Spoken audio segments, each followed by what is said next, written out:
that doggy in the window? The one with the waggly tail. How much is that doggy in the window? I do hope that doggy's for sale.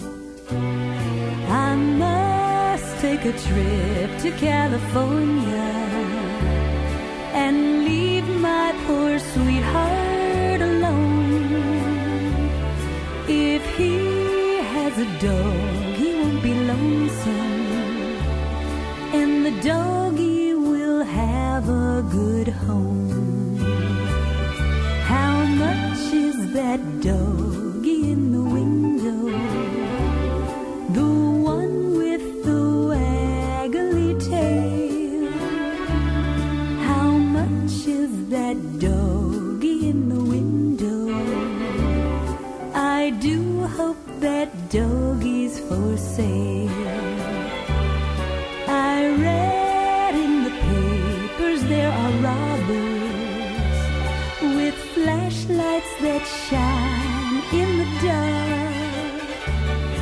My love needs a doggy to protect him and scare them away with one bark. I don't want a bunny or a kitty. I don't want a pair